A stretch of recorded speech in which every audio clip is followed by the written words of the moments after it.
Hello, and welcome to the Dance Physio Podcast, a podcast designed to explore ideas and foster discussion around dancer health and wellness. We're here to challenge the status quo, bridge the gap between dance science and the studio, and help change the landscape of the dance industry for the better. I'm your host, Erika Mayall, a dancer turned physiotherapist who is deeply passionate about leaving the dance world better than I found it. I'm so glad you're here. Let's get started. Hello, everyone, and welcome back to another episode of the Dance Physio Podcast. Thank you so much for being here. Before we get started today, just a quick reminder, if you have not yet liked or left a review of the podcast, I would be so appreciative if you would take just a couple of seconds to go into your podcast platform and just leave it a rating or a little review, what you like about it. It's super helpful for other people to be able to find the podcast. Just because of the algorithm gods and all of that. So I really appreciate all of your support.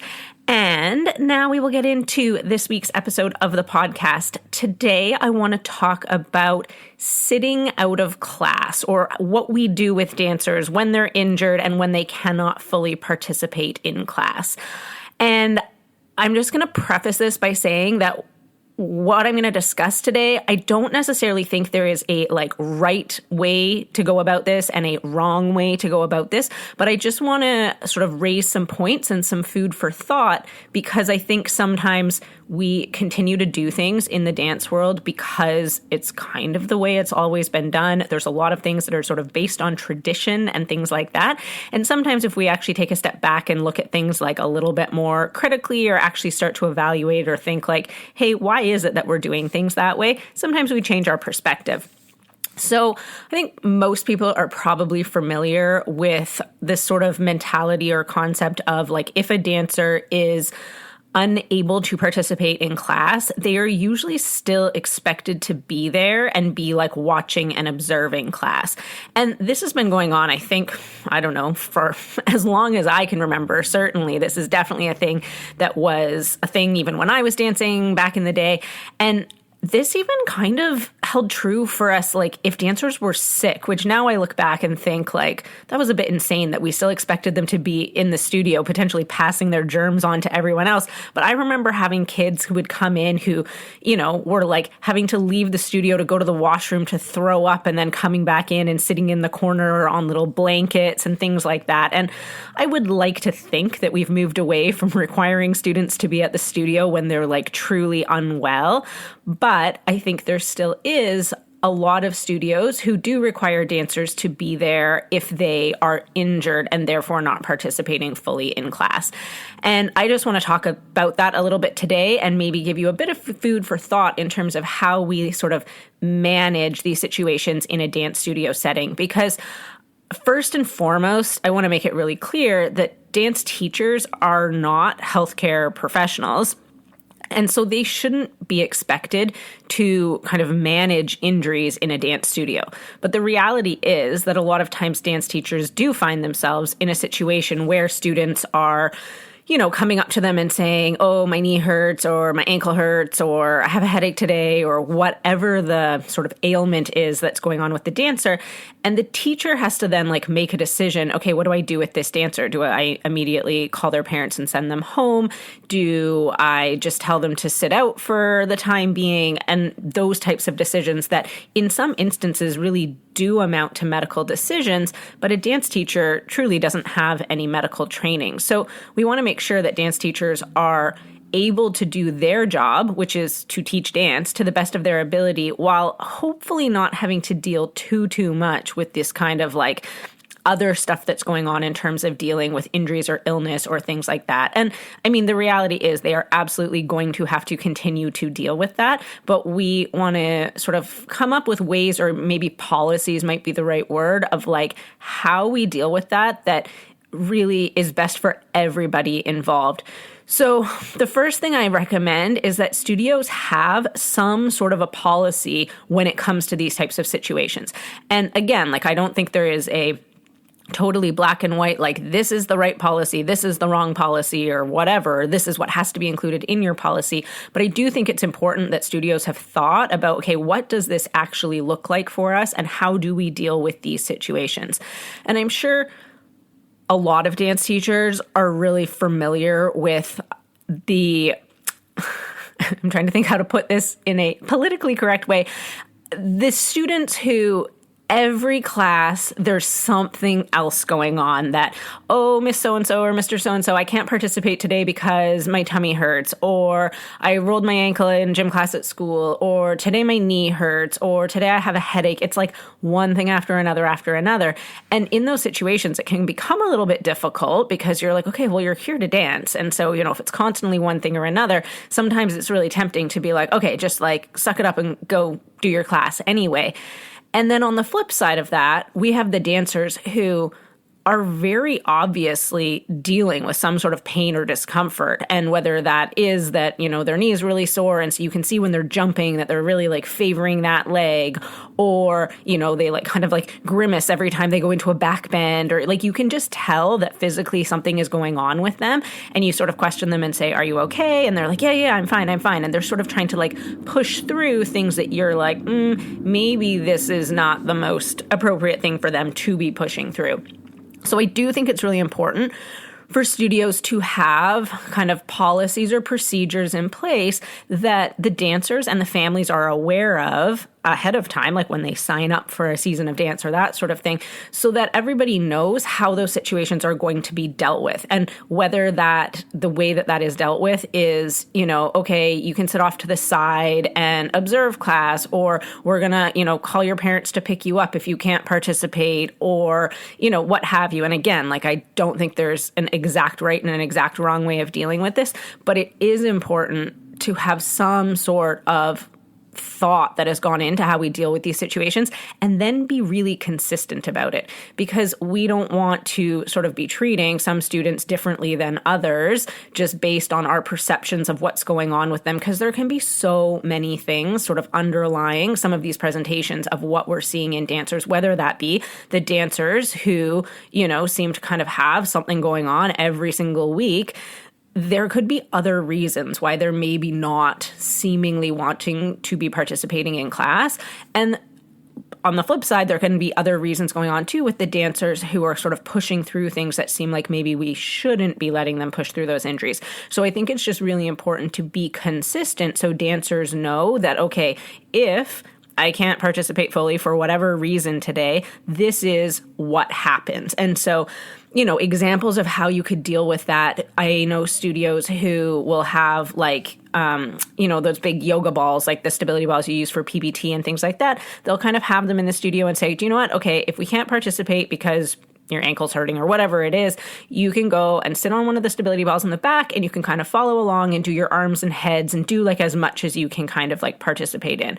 Or other studios where maybe it works really well if the dancer who can't participate becomes another observer of the class, and they're sort of helping, in a more sort of teaching assistant role. So maybe they're looking for corrections that they can help to give to their fellow dancers or things like that.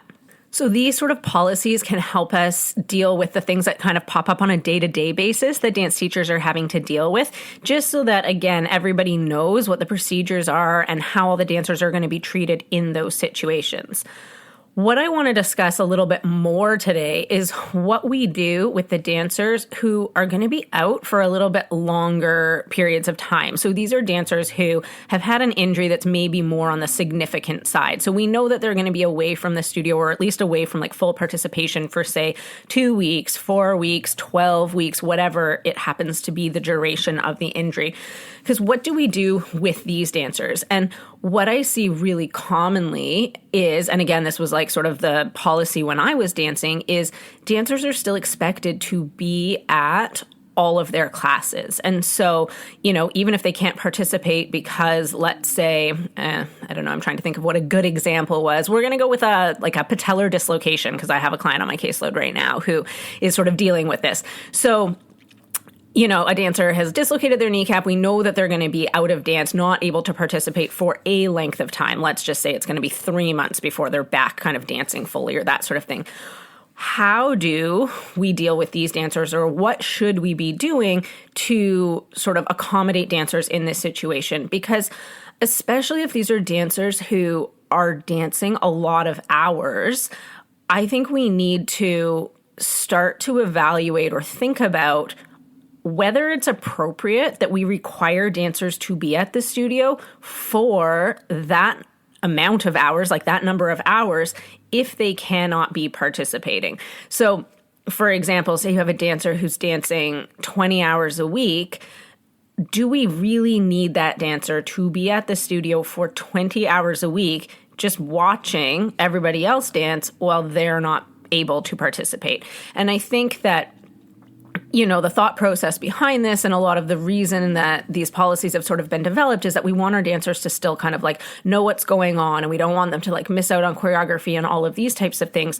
But I think we also need to remember how much this dancer is going through. So if we have somebody who, you know, is used to dancing 20 hours a week, and maybe it's like their outlet and it really is like the thing that they love to do more than anything else in the world, if they have a significant injury that is keeping them out of that for a length of time, there's so many other factors at play, and we really need to consider, like, what is this doing to their mental health if they are required to just be in the studio sitting there watching all their friends kind of participating and having fun and dancing and doing all the things they want to do, and they're just like sat on the side not really able to kind of do any of that. A lot of times I think it can actually be more detrimental to the dancer than helpful for them to be in that environment. We also, in those situations, if we have a dancer who's had that sort of more serious injury, chances are they're needing to go through some like pretty significant rehab. And so, you know, is there time being well spent by sitting in a studio just kind of watching, or potentially could it be better spent if they were able to go and participate in like rehabilitation programs and be doing, you know, physio exercises or some like cross training? Maybe they're able to do like kind of like water fitness type stuff or things like that. Like there's so many things that they potentially could be doing with their time to help aid in their recovery rather than sitting on the floor at the side of a studio.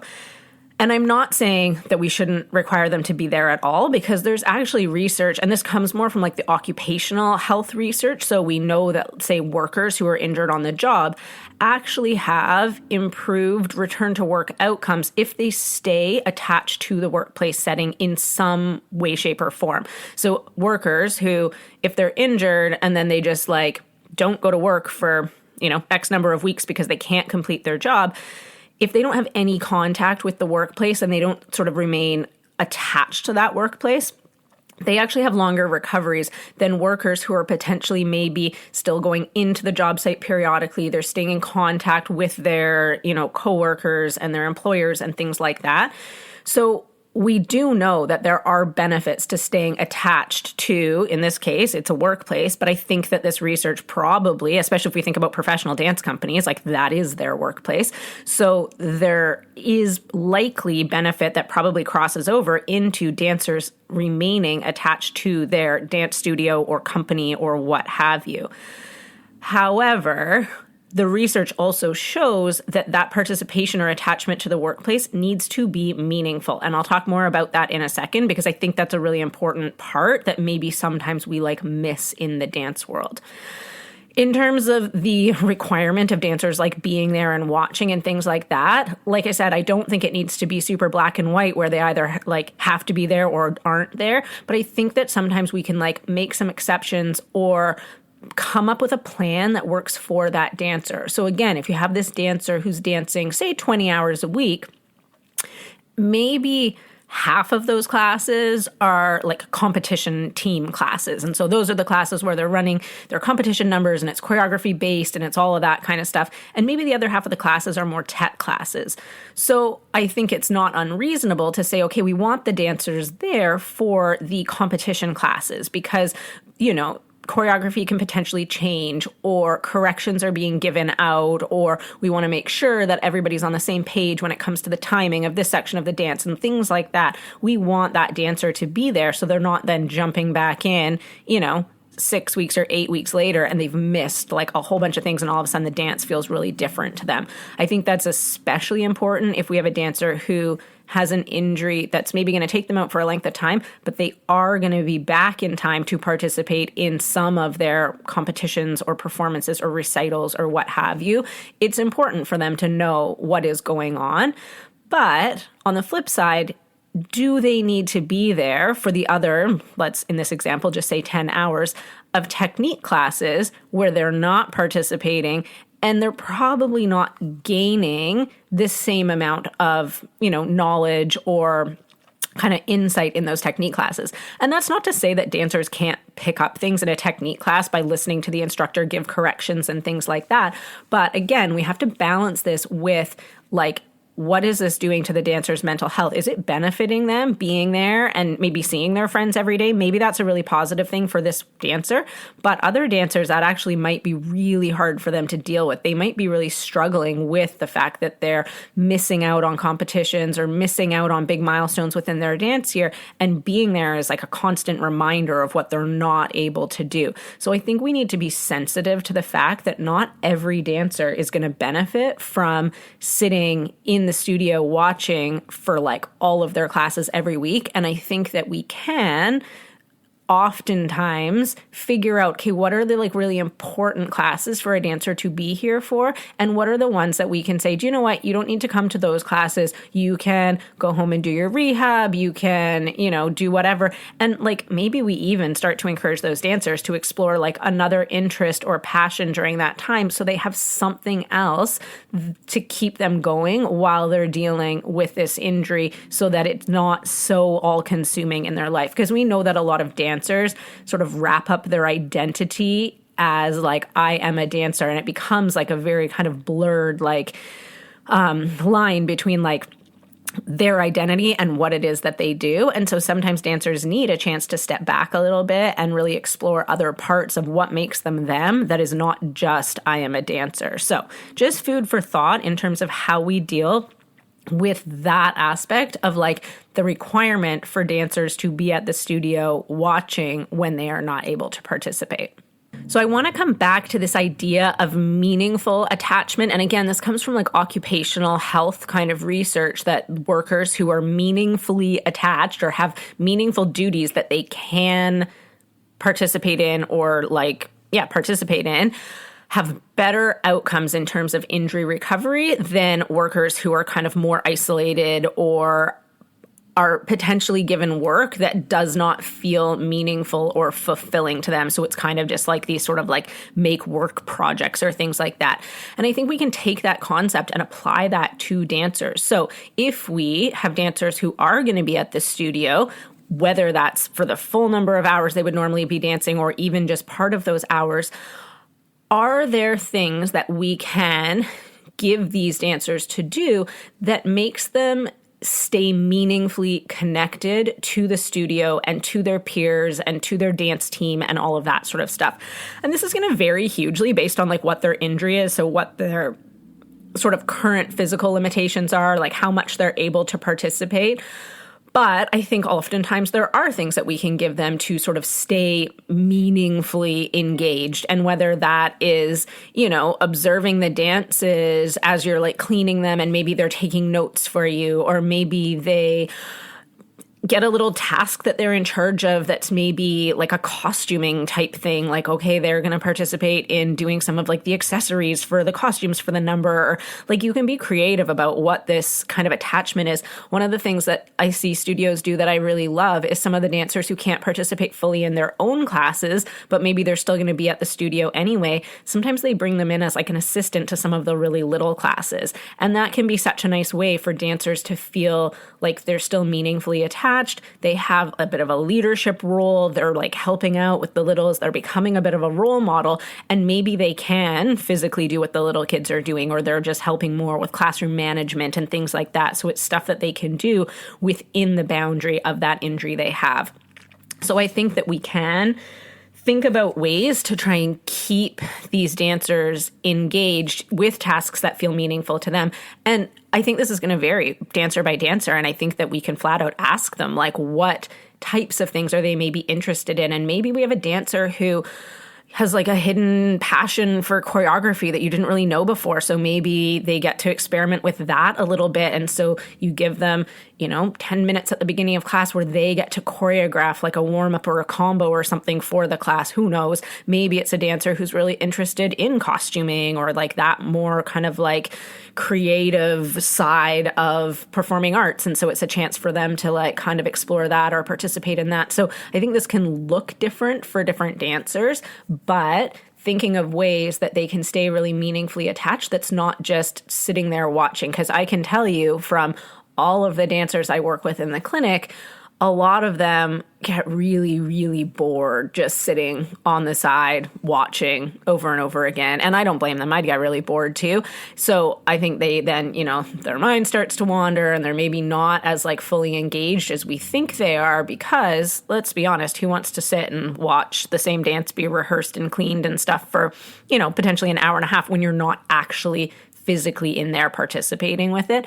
So maybe that meaningful engagement for that dancer, if it is like, okay, we're really cleaning this and we need to make sure that everybody is like on the same page, maybe that dancer is tasked with like taking notes of the cleaning and things like that so that they're staying a little bit more engaged so they're not as likely to kind of space out and have their mind wander and things like that. So they can become the kind of note taker scribe. Okay, we agreed that our head turns to the right on this count, whatever it is, that could be a really good task for them to be able to do. So just something to think about because like I said, I do think it is necessary some of the time for dancers to still be at the studio, but we want to make sure that it is an experience that feels like it has purpose and has value as opposed to them just like being there because they have to be there and they become, a little bit bored and a little bit resentful of having to spend 20 hours a week or however many it is, just kind of sitting on the side, not really being able to participate.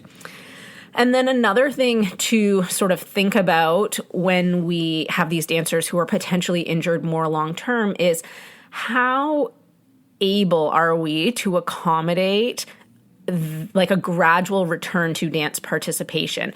And so sometimes this then is a little bit of a shift in terms of like which classes they can participate in, because as a dancer is going through rehab, we want them to gradually be increasing how much they're doing. So if we have dancers who are injured and they just like sit out and don't do anything, and unfortunately this is still medical advice that some people are given, but sometimes medical practitioners will be like, okay, just take 3 weeks off dance and then you'll be fine and then you can just go back. And so we have this dancer who does nothing for 3 weeks and then jumps back in at like 100%.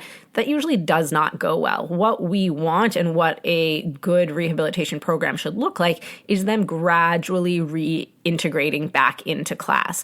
And so do we have class structures that are set up that allow our dancers to do this? So, I often use like a ballet class as an example because it's sometimes a really easy class to do a gradual return because we can start and say, okay, a dancer can do like the bar portion of class and maybe your legs are going to stay at 45 degrees and you're going to do bar and that's all you're going to do for the first, like let's say a week. And then in the second week, maybe they integrate a little bit of adage and potentially some let's say like turn preparation type exercises. So they're not really turning, but they can do the turning exercises and then they're just doing it as like a prep or like a balance instead of actually turning. And then the week after that, maybe they're integrating some of the turning and then starting to do a little bit of like the petit allegro. And then after that, maybe we introduce more grand allegro. So you can kind of see how the way a ballet class is structured often kind of lends itself to a gradual return fairly nicely. Other classes can be a little bit more challenging. So certainly classes that are more like choreography or combination based are harder because it just depends on what the demands of the choreography are. So, if there's loads of jumping in it and they can't jump, then they might not really be able to participate in very much of it versus if it's something that's like, a contemporary class where it's all floor work and they can do floor work no problem, they might be able to do 95% of class. So sometimes it's a little bit harder in those classes to, figure out ways for them to participate. But can we allow them to participate to the best of their ability within what their rehabilitation like kind of protocols are? So this is where like communication can become really critical, because we want to know, like as teachers, you want to know what are the limitations or what are the parameters this dancer can dance within. And then as a medical professional, I want to know if the studio is going to be able to accommodate that. So is it possible for the dancer to, say be in the back or off to the side a little bit so they're not getting in the way of other dancers, and participate in aspects of class within the parameters of what we've given them? So maybe it's that they can't do grand allegro and they're not, doing full back bends, but other than that, they can participate in class, or whatever the parameters are for their rehabilitation.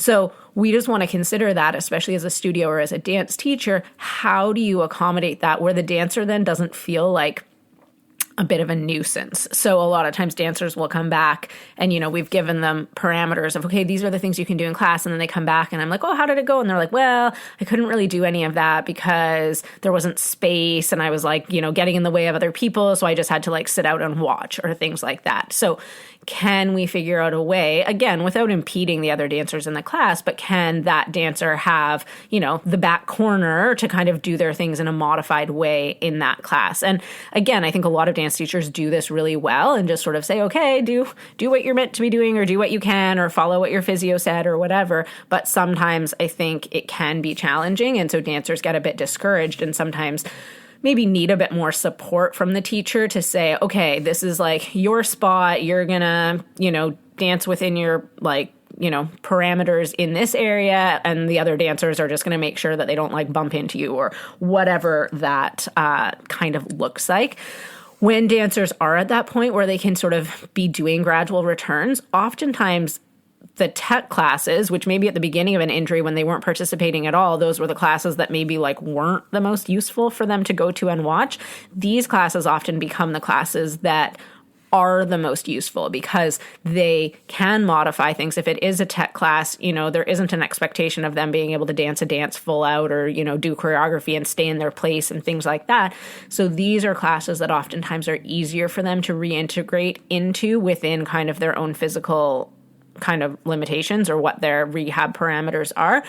And then gradually be able to go back into the competition classes as well. But so sometimes we see this like flip a little bit, where like at the beginning, maybe they're observing and more engaged with their like competition classes, but then as they progress through their rehab, maybe it's the technique classes that become a little bit more critical for them. And, they can still absolutely observe competition classes, but in terms of like participation, they actually might participate more in a technique class that has a little bit more ability to modify it in through there. So like I said, I don't think exact right ways and wrong ways to deal with this, but I do think we need to reconsider these kind of blanket policies of just expecting dancers to always be at the studio and be watching all of their classes that they're missing while they're injured, because I do think that it can have a negative effect on dancers, and especially when we consider sort of like the mental health aspect of things. So I think that we really need to look at, okay, how can we accommodate these dancers and keep them engaged, but make sure that that engagement is meaningful to them, so that they're not just feeling like they're, sitting on the floor, just kind of another piece of the furniture or whatever while they're going through this, because it's already hard enough, being injured and having to go through like a rehab process. We want the studio to then be like a supportive environment, and not something that becomes like kind of one more thing that is, triggering to them, or becomes like a hard thing for them to deal with. So I'm going to wrap it up there. I am aware that I've rambled on for a long time, but I hope that that's given you some food for thought in terms of how exactly it is that we deal with kind of injury policies in a studio setting, because although studios are not, healthcare professionals, and teachers are not healthcare professionals, you do end up having to manage these types of situations to some degree when you have students who are dealing with injuries.